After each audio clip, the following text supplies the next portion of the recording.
ಇವತ್ತು ಶನಿವಾರ ಬೆಳಗ್ಗೆಯಿಂದ ವ್ಲಾಗ್ ಸ್ಟಾರ್ಟ್ ಮಾಡಿದ್ದೀನಿ. ಟೈಮ್ ಬಂದುಬಿಟ್ಟು 9:35 ಆಗಿದೆ ನೋಡಿ. ಆ್ಯಂಡ್ ಬೆಳಗಿನ ಬ್ರೇಕ್ಫಾಸ್ಟ್ ಆಯಿತು, ಕಾಫಿನೂ ಕೂಡ ಆಯಿತು. ಶನಿವಾರ ಆಗಿರೋದ್ರಿಂದ ಅರುಣ್ ಕೂಡ ಮನೇಲಿದ್ದಾರೆ, ಈಶಾನ್ ಕೂಡ ಇದ್ದಾನೆ. ನನ್ನ ಮಗನಿಗೆ ಈಗ ಎಕ್ಸಾಮ್ ನಡೀತಾ ಇದೆ ಆ್ಯಕ್ಚುಲಿ.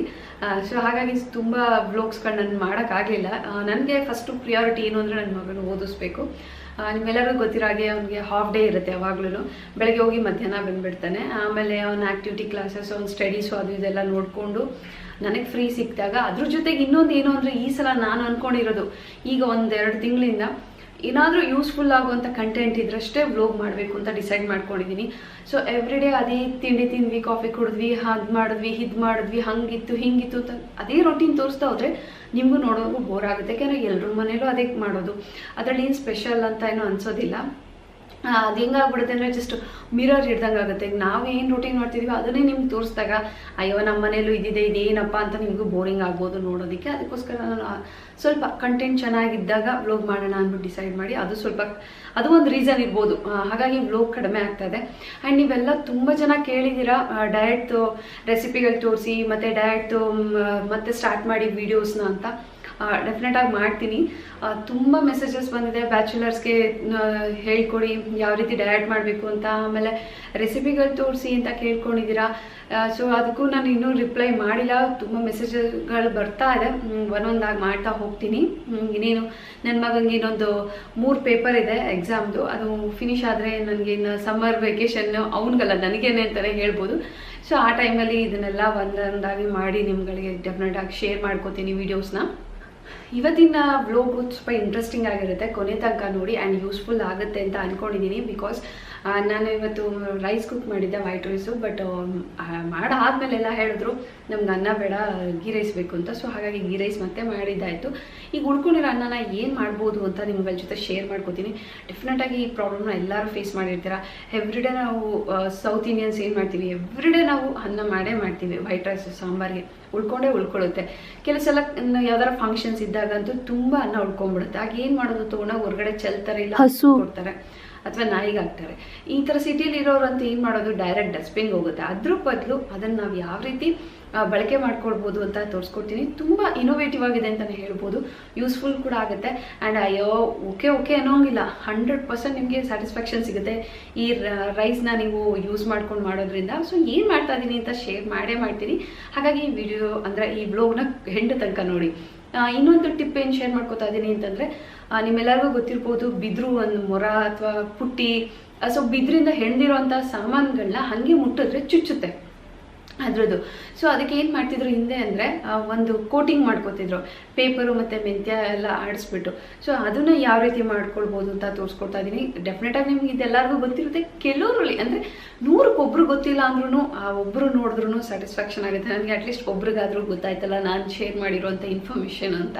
ಸೊ ಹಾಗಾಗಿ ಅದನ್ನು ಕೂಡ ಶೇರ್ ಮಾಡ್ಕೋತಾ ಇದ್ದೀನಿ. ಇದ್ರ ಜೊತೆ ನಾರ್ಮಲಾಗಿ ಅಲ್ಲೊಂದು ಇಲ್ಲೊಂದು ಕ್ಲಿಪ್ಪಿಂಗು ಕೂಡ ಆ್ಯಡ್ ಮಾಡ್ತೀನಿ. ಆ್ಯಂಡ್ ನಮ್ಮನೇಲಿ ಇವತ್ತು ಪುಡಿ ಮಾಡ್ಕೊಳ್ಳೋದಕ್ಕೆ ಅಂದರೆ ಬೇಳೆ ಸಾರು ಪುಡಿ ಮಾಡ್ಕೊಳ್ಳೋಕ್ಕೆ 1 ಇಯರ್ಗಾಗೋಷ್ಟು ನಾವು ಸಾಮಾನು ತಂದು ಅದನ್ನು ಪುಡಿ ಮಾಡಿ ಇಟ್ಕೋತೀವಿ. ಸೊ ಅದನ್ನು ಕೂಡ ತೊಗೊಂಡು ಬಂದಿದ್ದೀವಿ. ಅದನ್ನೆಲ್ಲ ಕ್ಲೀನ್ ಮಾಡಿ ಒಣಗಾಕಬೇಕು. ಅದು ಕೂಡ ಹ್ಯಾಡ್ ಅಪ್ ಆಗುತ್ತೆ ಈ ವ್ಲಾಗಲ್ಲಿ. ಸೊ ಬನ್ನಿ ಸ್ಟಾರ್ಟ್ ಮಾಡೋಣ ವ್ಲಾಗ್ನ. ತುಂಬ ಹೊತ್ತು ಇಲ್ಲೇ ಹೇಳ್ತಾ ನಿಂತ್ಕೊಂಡ್ರೆ ಇಂಟ್ರೆಸ್ಟಿಂಗ್ ಓಡೋಗ್ಬಿಡುತ್ತೆ. Let's get started.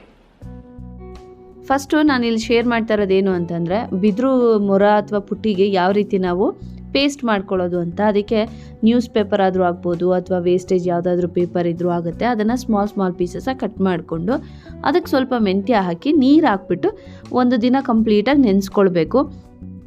ಈಗ ನೆಕ್ಸ್ಟ್ ಡೇ ಅಂದರೆ ನೆನೆಸ್ಕೊಂಡಾಗಿದೆ 1 ದಿನ ಕಂಪ್ಲೀಟಾಗಿ. ಈಗ ಅದ್ರ ಮಾರನೇ ದಿನ ಏನು ಮಾಡಬೇಕು ಅಂತಂದರೆ ಪೇಪರ್ನ ಸಪ್ರೇಟಾಗಿ ಇಲ್ಲಿ ಹಾಕ್ಕೊಳ್ತಾ ಇದ್ದಾರೆ. ನಮ್ಮತ್ತೆ ಏನಕ್ಕೆ ಈ ಥರ ಮಾಡ್ತಿದ್ದಾರೆ ಅಂತ ನಂಗೆ ಗೊತ್ತಿಲ್ಲ. 2 ಒಟ್ಟಿಗೆ ಹಾಕಿ ರುಬ್ಬೋದಲ್ವಾ ಅಂತ ಹೇಳಿದೆ. ಬಟ್ ಅವ್ರು ಹೇಳಿದ್ರು ಫಸ್ಟು ಪೇಪರ್ ಗ್ರೈಂಡ್ ಮಾಡ್ಕೊಂಡು ಆಮೇಲೆ ಮೆಂತ್ಯ ಹಾಕಿ ಗ್ರೈಂಡ್ ಮಾಡಿದ್ರೆ ಸರಿ ಇರುತ್ತೆ ಅಂತ. ಬಟ್ ನನ್ನ ಅನಿಸಿಕೆ ಏನು ಅಂತಂದರೆ 2 ಒಟ್ಟಿಗೆ ಹಾಕಿ ರುಬ್ಕೊಳ್ಬೋದು. ಸೊ ನೀವೇನಾದ್ರು ರುಬ್ಬಬೇಕು ಅಂದಾಗ 2 ಒಟ್ಟಿಗೆ ಹಾಕಿ ರುಬ್ಕೊಳ್ಳಿ. ನೀರು ಹಾಕ್ತಾನೆ ನುಣ್ಣಗೆ ರುಬ್ಕೊಂಡಿದ್ದಾರೆ. ಇನ್ ಕೇಸ್ ಏನಾದ್ರು ಜಾರಲ್ಲಿ ಸವಿತಿಲ್ಲ ಅಂದರೆ ಸ್ವಲ್ಪ ನೀರು ಹಾಕ್ಕೊಂಡು ಈ ಥರ ಫೈನ್ ಪೇಸ್ಟ್ ಮಾಡ್ಕೊಳ್ಬೇಕು. ಇದಕ್ಕೆ ಸ್ವಲ್ಪ ಅರಿಶಿನ ಹಾಕಿ ರುಬ್ಕೊಂಡ್ರೆ ಕಲರ್ ಚೆನ್ನಾಗಿ ಬರುತ್ತೆ. ಇವರು ಅರಿಶಿನ ಹಾಕಿಲ್ಲ, ಹಾಗಾಗಿ ಗ್ರೀನ್ ಕಲರೇ ಇದೆ. ಸೊ ಈಗ ಇದನ್ನು ಮೊರಕ್ಕೆ ಎಲ್ಲ ಕಡೆನೂ ನೀಟಾಗಿ ಬಳಿತಾ ಇದ್ದಾರೆ. ಅಪ್ಲೈ ಮಾಡ್ಕೋತಾ ಇದ್ದಾರೆ ನೋಡಿ. ಆದಷ್ಟು ತೆಳುಗೆ ಹಾಕ್ಬೇಕಂತೆ, ಮಂದಕ್ಕೆ ಹಾಕಿದ್ರೆ ಎಡ್ದೋಗ್ಬಿಡುತ್ತೆ. ಸೊ ಹಾಗಾಗಿ ತೆಳುಗೆ ಹಾಕಬೇಕು. ಆಮೇಲೆ ಎಲ್ಲೆಲ್ಲಿ ಅದು ನಮಗೆ ಸ್ಯೂರ್ ಅಂತ ಹೇಳ್ತೀವಿ, ಅಂದರೆ ಚುಚ್ಚುತ್ತೆ ನೋಡಿ, ಅಂಥ ಜಾಗದಲ್ಲಿ ಜಾಸ್ತಿ ಹಾಕ್ಕೊಳ್ಬೇಕು. ಆಮೇಲೆ ಹೋಲ್ಗಳಿರುತ್ತಲ್ಲ ಅದಕ್ಕೆಲ್ಲ ಹಾಕಿ ನೀಟಾಗಿ ಪ್ಯಾಕ್ ಮಾಡ್ಕೊಳ್ಬೇಕು. ಜೊತೆಗೆ ಎಲ್ಲೆಲ್ಲಿ ಮಂದವಾಗಿರುತ್ತೆ ನೋಡಿ, ಎಕ್ಸಸ್ ಆಗಿ ಹಾಕ್ಬಿಟ್ಟಿರ್ತೀವಲ್ಲ ಅದನ್ನೆಲ್ಲ ಈ ಥರ ಬಳ್ಕೊಳ್ಬೇಕು. ಆದಷ್ಟು ತೆಳುಗಿದ್ರೆ ಚೆನ್ನಾಗಿರುತ್ತೆ. ಮತ್ತು ಒಂದು ದಿನ ಒಣಗಿಸಿದ್ರೆ ಸಾಕು, ಇದು ರೆಡಿ ಆಗುತ್ತೆ. ನೀವು ನೋಡ್ತಾ ಇರ್ಬೋದು ಯಾವ ರೀತಿ ಎಕ್ಸಸ್ ಇರೋ ಕಡೆ ಎಲ್ಲ ಅವರು ಎಳ್ಕೊಳ್ತಾ ಇದ್ದಾರೆ ಅಂತ.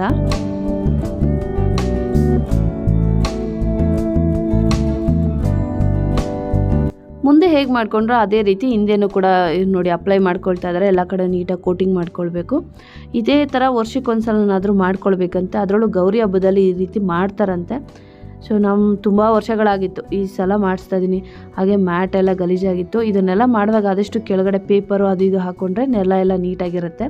ಸೊ ಈಗ ಎಲ್ಲ ಕಡೆಯೂ ಅಪ್ಲೈ ಮಾಡ್ಕೊಂಡಾಗಿದೆ. ಈಗ ಇದನ್ನು ಬಿಸಿಲಿಗಿಟ್ಟು ಒಣಗಿಸ್ಕೊಳ್ಬೇಕು. ಒಂದು ದಿನ ಕಂಪ್ಲೀಟಾಗಿ ಇದು ಒಣಗಬೇಕು. ಆಮೇಲೆ ಒಣಗಿದ್ನ ನಾವು ಬಳಕೆ ಮಾಡ್ಕೊಳ್ಳೋಕ್ಕೆ ಈಸಿ ಆಗುತ್ತೆ. ಬೆಳಗಿನ ತಿಂಡಿಗೆ ವಾಟರ್ ಮೆಲನ್ ಜೊತೆಗೆ ಗೀ ರೈಸು ಮತ್ತು ಕೋಳಿ ಸಾಂಬಾರು. ಹಿಂದಿನ ದಿನ ರಾತ್ರಿ ಕೋಳಿ ಸಾರು ಮಾಡಿದರು, ಹಾಗಾಗಿ ಅದು ಮಿಕ್ಕಿರೋ ಅಂಥದಕ್ಕೆ ಗೀ ರೈಸ್ ಮಾಡ್ಕೋತಾ ಇದ್ವಿ. ಸೊ ಗೀ ರೈಸ್ ಮಾಡೋ ಮುಂಚೆಗೆ ನಾನು ವೈಟ್ ರೈಸ್ ಅಂದರೆ ಬಿಳಿ ಅನ್ನ ಮಾಡ್ಕೊಂಬಿಟ್ಟಿದ್ದೆ. ಈಗ ಅದರಿಂದ ನಾನು ಸಂಡಿಗೆ ಯಾವ ರೀತಿ ಮಾಡೋದು ಅಂತ ಇವತ್ತು ತಿಳಿಸ್ಕೊಡ್ತಾ ಇದ್ದೀನಿ. ಇದು ಸಂಡಿಗೆ ಇಟ್ಟು ಯಾವ ರೀತಿ ಮಾಡೋದು ಅಂತ ನೋಡೋಣ ಬನ್ನಿ. ನೆಕ್ಸ್ಟ್ ಟಿಪ್ಪು ಶೇರ್ ಮಾಡ್ತಾ ಇರೋದು ಉಳ್ಕೊಂಡಿರೋಂಥ ಅನ್ನದಲ್ಲಿ ಇವತ್ತು ನಾನು ಸಂಡಿಗೆ ಮಾಡ್ತಾ ಇದ್ದೀನಿ. ಸೊ ಯಾವ ರೀತಿ ಮಾಡೋದು ಅಂತ ನೋಡೋಣ. ಮೊದಲಿಗೆ ನಾನು 1 ಗ್ಲಾಸಷ್ಟು ಅಕ್ಕಿ ಹಾಕಿ ಅನ್ನ ಮಾಡ್ಕೊಂಡಿದ್ದೀನಿ. ಸೊ ಈಗ ಇದನ್ನು ನಾನು ಸಂಡಿಗೆ ಮಾಡ್ಕೊಳ್ಳೋದಕ್ಕೆ ಬಳಸ್ಕೊಳ್ತೀನಿ. ನೀವು ಹಿಂದಿನ ದಿನ ರಾತ್ರಿ ಉಳ್ಕೊಂಡಿರೋಂಥ ಅನ್ನದಲ್ಲೂ ಕೂಡ ಮಾಡ್ಕೊಳ್ಬೋದು. ಬಿಸಿ ಅನ್ನ ಆದರೆ ಅದನ್ನು ಕಂಪ್ಲೀಟಾಗಿ ತಣ್ಣಗೆ ಮಾಡಿ ಆಮೇಲೆ ನಾವು ರುಬ್ಕೊಳ್ಬೇಕಾಗುತ್ತೆ. ಈಗ ನಾನು ಸ್ವಲ್ಪ ಜಾರ್ಗೆ ಹಾಕ್ಕೊಂಡಿದ್ದೀನಿ. ಈಗ ಇದಕ್ಕೆ ಸ್ವಲ್ಪ ಮಸಾಲೆ ಎಲ್ಲ ಹಾಕ್ಕೊಳ್ಬೇಕು, ಯಾಕೆಂದರೆ ಸಂಡಿಗೆ ಸ್ವಲ್ಪ ರುಚಿ ಬರಬೇಕಲ್ಲ. ಹಾಗಾಗಿ ಇದಕ್ಕೆ 3 ಹಸಿಮೆಣಸಿನ್ಕಾಯಿ ಹಾಕ್ಕೊಳ್ತಾ ಇದ್ದೀನಿ. ಹಸಿಮೆಣಸಿನ್ಕಾಯಿ ಇಲ್ಲ ಅಂತಂದರೆ ಒಣಮೆಣಸಿನ್ಕಾಯಿನ ಕೂಡ ಬಳಸ್ಕೊಳ್ಬೋದು. ಹಾಗೆ ಒಂದು 3 ಹೆಸರು ಬೆಳ್ಳುಳ್ಳಿ ಹಾಕ್ಕೊಳ್ತಾ ಇದ್ದೀನಿ ಜಜ್ಜಿಬಿಟ್ಟು. ಬೆಳ್ಳುಳ್ಳಿ ಹಾಕೋದ್ರಿಂದ ಒಂದು ಒಳ್ಳೆ ಫ್ಲೇವರ್ ಬರುತ್ತೆ. ಹಾಗೆ ರುಚಿಗೆ ತಕ್ಕಷ್ಟು ಉಪ್ಪನ್ನು ಬೇಕಾದ್ರೆ ನೀವು ಆಮೇಲೆ ಕೂಡ ಸೇರಿಸ್ಕೊಳ್ಬೋದು. 1 ಟೀ ಸ್ಪೂನಷ್ಟು ಜೀರಿಗೆ ಹಾಕ್ಕೊಂಡಿದ್ದೀನಿ. ಈಗ ಇದಕ್ಕೆ ಸ್ವಲ್ಪ ನೀರು ಹಾಕ್ಬಿಟ್ಟು ಗ್ರೈಂಡ್ ಮಾಡ್ಕೊಳ್ಬೇಕು. ಫೈನ್ ಪೇಸ್ಟ್ ಮಾಡ್ಕೊಳ್ಬೇಕು, ಚೆನ್ನಾಗಿ ರುಬ್ಕೊಳ್ಬೇಕು ನುಣ್ಣಗೆ. ಸೊ ಈಗ ರುಬ್ಕೊಂಡು ಆಗಿದೆ. ಈಗ ಇದನ್ನು ಒಂದು ಬೌಲ್ಗೆ ಟ್ರಾನ್ಸ್ಫರ್ ಮಾಡ್ಕೊಳ್ತಾ ಇದ್ದೀನಿ. ಕನ್ಸಿಸ್ಟೆನ್ಸಿ ಸ್ವಲ್ಪ ತೆಳುವಾಗೇ ಇರಬೇಕು. ಈಗ ದೋಸೆ ಬ್ಯಾಟರ್ ಬರುತ್ತೆ ನೋಡಿ, ಆ ರೀತಿ ಮಾಡ್ಕೊಳ್ಬೇಕು ದೋಸೆ ಹಿಟ್ಟಿನ. ಅದಕ್ಕೆ ಇವಾಗ ಇದು ಸದ್ಯಕ್ಕೆ ಗಟ್ಟಿ ಇದೆ, ಬಟ್ ತುಂಬ ನುಣ್ಣಗೆ ರುಬ್ಕೊಂಡಿದ್ದೀನಿ. ಈಗ ಉಳ್ಕೊಂಡಿರೋಂಥ ಅನ್ನನ ಮತ್ತೆ ಹಾಕಿ ಇದೇ ರೀತಿ ರುಬ್ಕೊಳ್ತೀನಿ. ದೊಡ್ಡ ಜಾರಲ್ಲಿ ಒಂದು 3 ಸಲ ಹಾಕಿ ರುಬ್ಕೊಳ್ಳೋಷ್ಟು ಅನ್ನ ಆಗಿತ್ತು. ಸೊ ಈಗ ಇದನ್ನೆಲ್ಲ ಗ್ರೈಂಡ್ ಮಾಡಿಕೊಂಡು ನೋಡಿ ಈಗ ಎಲ್ಲ ಹಾಕ್ಕೊಂಡಿದ್ದೀನಿ ಬೌಲ್ಗೆ. ಚೆನ್ನಾಗಿ ಮಿಕ್ಸ್ ಮಾಡ್ಕೊಳ್ಬೇಕು. ಮೊದಲನೇ ಸಲ ನಾವು ಮಸಾಲೆ ಹಾಕಿದ್ವಲ್ಲ ಅದೆಲ್ಲ ಇದಕ್ಕೆ ಹಿಡ್ಕೊಳ್ಬೇಕು. ಹಾಗಾಗಿ ಮಿಕ್ಸ್ ಮಾಡ್ಕೊಂಡಾಗಿದೆ. ಮತ್ತು ಇದಕ್ಕೆ 1 ಟೀ ಸ್ಪೂನಷ್ಟು ಬಿಳಿ ಎಳ್ಳು ಹಾಕ್ಕೊಳ್ತಿದ್ದೀನಿ. ಇವನ್ ನೀವು ಕಪ್ ಎಳ್ಳು ಹಾಕ್ಕೊಳ್ಬೋದು, ಹುರ್ಕೊಳ್ಳೋ ಅವಶ್ಯಕತೆ ಇಲ್ಲ. ಹಾಗೆ ಅರ್ಧ ಟೀ ಸ್ಪೂನಷ್ಟು ಅಡುಗೆ ಸೋಡಾ, ಅರ್ಧ ಟೀ ಸ್ಪೂನಷ್ಟು ಹಿಂಗು, ಇಷ್ಟು ಹಾಕ್ಬಿಟ್ಟು ಚೆನ್ನಾಗಿ ಮಿಕ್ಸ್ ಮಾಡ್ಕೊಳ್ಬೇಕು. ಕನ್ಸಿಸ್ಟೆನ್ಸಿ ದೋಸೆ ಹಿಟ್ಟಿನ ಅದಕ್ಕಿರಬೇಕು. ಈಗ ಇದು ಗಟ್ಟಿಗಿದೆ, ನೀರು ಹಾಕ್ಬಿಟ್ಟು ತೆಳು ಮಾಡ್ಕೊಳ್ತೀನಿ. ಮತ್ತು ನೀವು ಈ ಹಂತದಲ್ಲಿ ಟೇಸ್ಟ್ ನೋಡ್ಕೊಳ್ಳಿ. ನಿಮಗೆ ಉಪ್ಪು ಕಡಿಮೆ ಅಂದರೆ ಉಪ್ಪು ಹಾಕ್ಕೊಳ್ಬೋದು, ಅಥವಾ ಇನ್ನೇನಾದರೂ ಎಕ್ಸ್ಟ್ರಾ ಮಸಾಲೆ ಹಾಕ್ಕೊಳ್ಬೇಕು ಅಂದರೆ ಅದನ್ನು ಸೇರಿಸ್ಕೊಳ್ಬೋದು. ಬಟ್ ಫೈನ್ ಪೇಸ್ಟ್ ಮಾಡ್ಕೊಳ್ಬೇಕಷ್ಟೇ. ಇದನ್ನು ಬ್ಯಾಟರ್ನ ಒಂದು 10 ನಿಮಿಷದಲ್ಲಿ ರೆಡಿ ಮಾಡ್ಕೊಳ್ಬೋದು. ಸೊ ಈಗೆಲ್ಲ ಮಿಕ್ಸ್ ಮಾಡ್ಕೊಂಡಾದ್ಮೇಲೆ ಅರ್ಧ ಗಂಟೆ ಇದನ್ನು ರೆಸ್ಟ್ ಮಾಡೋದಕ್ಕೆ ಬಿಡಬೇಕು. ಮತ್ತು ಸ್ವಲ್ಪ ನೀರು ಉಪ್ಪು ಹಾಕಿ ಕಲಿಸ್ಕೊತಾ ಇದ್ದೀನಿ. ಸೊ ಈಗ ನಾವು ಸಂಡಿಗೆ ಬಿಟ್ಕೊಳ್ಳೋಣ. ನೋಡಿ ಕನ್ಸಿಸ್ಟೆನ್ಸಿ ಯಾವ ರೀತಿ ಇದೆ ಅಂತ. ತುಂಬ ತೆಳು ಬೇಡ, ತುಂಬ ಗಟ್ಟಿನೂ ಬೇಡ. ದೋಸೆ ಹಿಟ್ಟಿನ ಅದಕ್ಕೆ ಹಾಕ್ಕೊಂಡು ನಮ್ಗೆ ಯಾವ ಸೈಜಲ್ಲಿ ಬೇಕೋ ಆ ರೀತಿ ನಾವು ಇಲ್ಲಿ ಸಂಡಿಗೆನ ರೆಡಿ ಮಾಡ್ಕೊಳ್ಬೋದು. ಗಂಜಿ ಸಂಡಿಗೆ ಅಂತ ಕರೀತಾರೆ. ಸೊ ಆ ರೀತಿಯೇ ಹೆಚ್ಚು ಕಮ್ಮಿ ಇದು ಬರೋದು, ಬಟ್ ತುಂಬ ಟೇಸ್ಟಿಯಾಗಿರುತ್ತೆ. ಟೆಸ್ಟ್ ಆ್ಯಂಡ್ ಟ್ರೈಡ್ ಅಂತ ಹೇಳ್ಬೋದು. ಇದು ನಾನು ಸುಮಾರು ಸಲ ಮಾಡಿದ್ದೀನಿ ಮನೇಲಿ, ಆ್ಯಂಡ್ ತಿನ್ನೋದಕ್ಕೂ ತುಂಬ ಟೇಸ್ಟಿಯಾಗಿರುತ್ತೆ. ಸೊ ಹಾಗಾಗಿ ನೀವು ಕೂಡ ಟ್ರೈ ಮಾಡಿ. ಈಗಂತೂ ಬೇಸಿಗೆ ಇರೋದ್ರಿಂದ ಸಂಡಿಗೆನ ಬೇಗ ಒಣಗಿಸ್ಕೊಳ್ಬೋದು ಬಿಸಿಲಲ್ಲಿ. ಸೊ ಪೇಪರ್ ಯೂಸ್ ಮಾಡಿ, ಆದಷ್ಟು ಪ್ಲಾಸ್ಟಿಕ್ ಕವರ್ ಯೂಸ್ ಮಾಡೋದ್ರಿಂದ ಅದು ಸಂಡಿಗೆ ಅಂಟ್ಕೊಳ್ಳೋದಿಲ್ಲ. ಬಟ್ಟೆ ಮೇಲೆ ಹಾಕಿದ್ರೆ ಅದು ಬಟ್ಟೆಗೆಲ್ಲ ಅಂಟ್ಕೊಳ್ಳುತ್ತೆ. ಯಾಕೆಂದರೆ ನಾವು ಅನ್ನ ಯೂಸ್ ಮಾಡಿದ್ದೀವಲ್ಲ, ಗಂಜಿ ಅಂಶ ಜಾಸ್ತಿ ಇರುತ್ತೆ, ಅದಕ್ಕೋಸ್ಕರ ಬಟ್ಟೆ ಎಲ್ಲ ಅಂಟ್ಕೊಂಡಂಗಾಗುತ್ತೆ. ಪ್ಲಾಸ್ಟಿಕ್ ಯೂಸ್ ಮಾಡೋದ್ರಿಂದ ಈಸಿಯಾಗಿ ಬರುತ್ತೆ. ಸೊ ಈಗ ನೋಡಿ ನನಗೆ ಒಂದು ಮೀಡಿಯಮ್ ಸೈಜಲ್ಲಿ ಬೇಕು ಅಂದ್ಬಿಟ್ಟು ಹಾಕ್ಕೊಳ್ತಾ ಇದ್ದೀನಿ. 1 ದಿನ ಹಿಂಗೆ ಬಿಡಬೇಕು. ಸೊ ನೆಕ್ಸ್ಟು ಡೇ ಅದೇ ಬಿಚ್ಕೊಳ್ತಾ ಬರುತ್ತೆ ಹಪ್ಪಳ, ಅಂದರೆ ಸಂಡಿಗೆ ಹಪ್ಪಳ. ಸೊ ಅಲ್ಲಿ ತನಕ ನಾವು ಮುಟ್ಟೋದು ಬೇಡ, ಅದು ಒಣಗೋ ತನಕ ಬಿಸಿಲಲ್ಲೇ ಒಣಗಿಸ್ಕೊಳ್ಬೇಕು. ರಾತ್ರಿ ಹೊತ್ತು ಸ್ವಲ್ಪ ಫ್ಯಾನ್ ಕೆಳಗಡೆ ಇಟ್ಕೊಂಡ್ರೆ ಬೇಗ ಒಣಗುತ್ತೆ. ಈ ಸಂಡಿಗೆ ಎಲ್ಲ ಒಣಗಲಿ. ನೆಕ್ಸ್ಟ್ ವ್ಲಾಗಲ್ಲಿ ತೋರಿಸ್ತೀನಿ ಯಾವ ರೀತಿ ಬರುತ್ತೆ ಎಣ್ಣೆಗೆ ಹಾಕಿದಾಗ ಅಂತ. ಪುಡಿ ಸಾಮಾನಿಗೆ ಇಲ್ಲಿ ರೆಡಿ ಮಾಡ್ಕೊಳ್ತಾ ಇರೋದು 1 kgಗೆ ಪುಡಿ ಮಾಡ್ಕೋತಾ ಇದ್ದೀವಿ. 1 kg ಧನಿಯಾ ಕಾಳಿಗೆ 1.5 kgಯಷ್ಟು ಒಣಮೆಣಸಿನ್ಕಾಯಿ ಹಾಕ್ಕೊಳ್ತೀವಿ. 1 kg ಗುಂಟೂರು, ಅರ್ಧ kg ಬ್ಯಾಡಗಿ ಮೆಣಸಿನ್ಕಾಯಿ ಕಲರ್ಗೋಸ್ಕರ. ಸೊ ಅದನ್ನೆಲ್ಲ ಫಸ್ಟು ಕ್ಲೀನ್ ಮಾಡ್ಕೊಳ್ಬೇಕಲ್ವ, ಹಾಗಾಗಿ ನಮ್ಮ ಅತ್ತೆ ಎಲ್ಲ ಕ್ಲೀನ್ ಮಾಡಿದ್ದಾರೆ. ನೆಕ್ಸ್ಟು ಮೆಣಸಿನ್ಕಾಯಿನ ಚೆನ್ನಾಗಿ ಬಿಸಿಲಲ್ಲಿ ಒಣಗಿಸ್ಕೊಳ್ಬೇಕು. ಹೇಗೆ ಅಂದರೆ ಕೈಯಲ್ಲಿ ಇಟ್ಕೊಂಡು ಹಿಂಗೆ ಹೌಕಿದ್ರೆ ಅದು ಫುಲ್ ಕ್ರಷ್ ಆಗಬೇಕು, ಆ ರೀತಿ ನಾವು ಬಿಸಿಲಲ್ಲಿ ಒಣಗಿಸ್ಕೊಳ್ಬೇಕು. ನೋಡಿ ನನ್ನ ಅವತಾರ 12:30 ಇಲ್ಲಿ ಬಿಸಿಲಲ್ಲಿ ಒಣಗ್ತಾ ಇದ್ದೀನಿ ಮೆಣಸಿನ್ಕಾಯಿ ಜೊತೆ.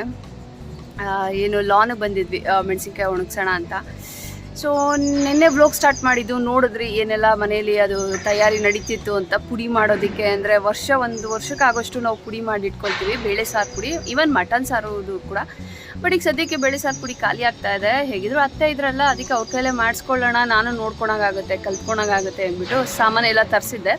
ಸೊ ಅದನ್ನೆಲ್ಲ ಕ್ಲೀನ್ ಮಾಡಿದ್ರು. ಇವತ್ತು ಮೆಣಸಿನ್ಕಾಯಿ ಒಣಗಾಕೋಣ ಅಂತ ಬಂದ್ವಿ. ಯಪ್ಪ ಸಿಕ್ಕಾಬಿಟ್ಟೆ ಶೆಕೆ, ಬಿಸಿಲು. 12:30 ಹಿಂಗೆ ಒಣಗ್ತಾ ಇದ್ದೀನಿ ಆ ಮೆಣಸಿನ್ಕಾಯಿ ಜೊತೆ ನಾನು ಕೂಡ. ಊಟ ಆಯಿತು, ಬೇಳೆ ಸಾಂಬಾರು ಮಾಡಿದ್ದೆ. ಬರೋ ತರಕಾರಿ ಎಲ್ಲ ತುಂಬಿ ಮಸಾಲೆ ರುಬ್ಬಿಟ್ಟು ಸಾಂಬಾರು ಮಾಡಿದ್ದೀನಿ. ಸೊ ಊಟ ಆಯಿತು. ಬಟ್ ಶೆಕೆಗೇನು ಊಟನೂ ಸೇರಲ್ಲ. ಏನಾದರೂ ಜ್ಯೂಸು ತಣ್ಣಗಿರೋದು ಬೇಕು, ಮಜ್ಜಿಗೆನ ಇದ್ರೆ ಸಾಕು ಅನಿಸುತ್ತೆ, ಅಷ್ಟು ಶೆಕೆ ಇದೆ. ಜೊತೆಗೆ ಊರಿಗೆ ಹೊರಡಬೇಕು. ಸೊ ಇನ್ನೊಂದು ವಾರ ಅಷ್ಟೇ ಇರೋದು ಟೈಮು. ಅಷ್ಟರಲ್ಲಿ ಪುಡಿ ಎಲ್ಲ ಮಾಡಿಸಿಟ್ಬಿಟ್ಟು ನಾನು ಊರಿಗೆ ಹೊರಡ್ತೀನಿ. ಅತ್ತೆ ಮಾವ ಇಲ್ಲೇ ಇರ್ತಾರೆ. ಆ್ಯಂಡ್ ಇಶಾನ್ಗೆ ಇನ್ನೂ 3 ಪೇಪರ್ಸ್ ಇದೆ ಎಕ್ಸಾಮ್ದು. ಸೊ ಮಂಡೇ ಅವನಿಗೆ ಸೈನ್ಸ್ ಇದೆ. ಸೊ ಸೈನ್ಸ್ ತೊಗೊಂಡು ಬಂದೆ, ಇದೇನೋ ಸ್ವಲ್ಪ ರಿವಿಷನ್ ಮಾಡಿಸೋಣ ಅಂತ. ಬಟ್ ಅವ್ನು ನನ್ನ ಕೈಗೆ ಸಿಗ್ತಾ ಇಲ್ಲ. ಸೊ ಏನು ರಿವಿಷನ್ ಮಾಡಿಸೋದು, ಸುಮ್ಮನೆ ಹಿಂಗೆ ಬುಕ್ ಇಟ್ಕೊಂಡು ನಿಂತಿದ್ದೀನಿ.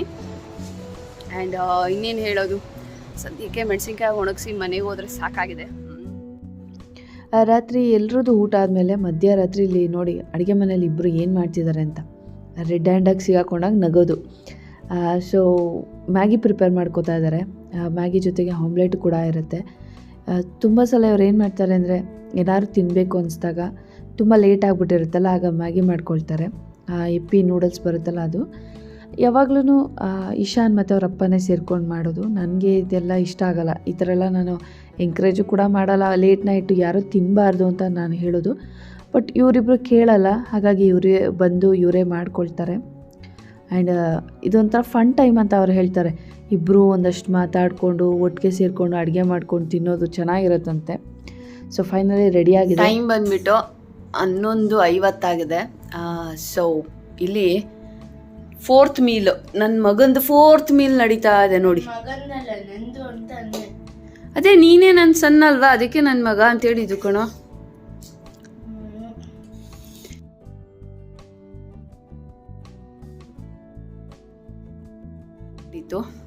ಏನು for me 1 bite. Thank you. Actually, the main reason for making this was for you, and you always make food, but you give the most to others. And when you come to eat at the end, there is not much left for you. So this is for you. Oh my God. So actually ಇವತ್ತು chicken fried rice ಮಾಡಿದ್ದೆ. ನಾನು ಸರಿಯಾಗಿ ತಿಂದಿಲ್ಲ ಅಂತ omelette and Maggi ಮಾಡ್ಕೊಂಡು ಬಂದಿದ್ದಾನೆ Ishan. Master chef ಇವನು. Experiment ಮಾಡೋದು ಅಂದರೆ ತುಂಬ ಇಷ್ಟ. ಬಟ್ ಒಬ್ಬನೇ ಮಾಡಲ್ಲ, ಅವ್ರ ಅಪ್ಪನೂ ಹೇಳ್ಕೊಂಡು ಹೋಗಿರ್ತಾನೆ ಜೊತೆಲಿ. ಒಂದ್ಸತಿ ನಾನು ಒಬ್ಬನೇ ಎಕ್ಸ್ಪೆರಿಮೆಂಟ್ ಮಾಡಿದ್ದೆ, ಫೇಲ್ ಆಯಿತು. ಆದರೆ ಅದ್ರ ಬದಲು ಬೇರೆ ಒಂದು ಚೆನ್ನಾಗಿರೋದು ಬಂತು. ಅಲ್ಲೇ ಒಂದ್ಸತಿ ವರ್ಕ್ ಆಯಿತು.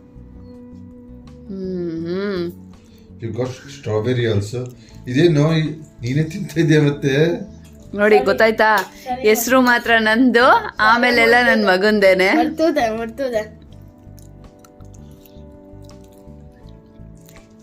ಮರ್ತೋದೆ ನಾನು ಬೇಕು ಅಂತ ಮಾಡಿಲ್ಲ.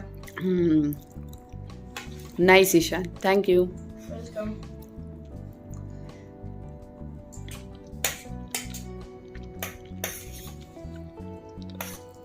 ಓಕೆ, ಈಗ ತಿಂದ್ಬಿಟ್ಟು ವ್ಲಾಗ್ನ ಎಂಡ್ ಮಾಡೋಣ. ಹೇಳ್ಬಿಡು ನನ್ನ ಫ್ರೆಂಡ್ಸ್ಗೆಲ್ಲರಿಗೂ ಬಾಯ್, ಗುಡ್ ನೈಟ್ ಅಂತ. So let's end the vlog here. So bye bye, good night. Let's see you next time in Mama's other vlog.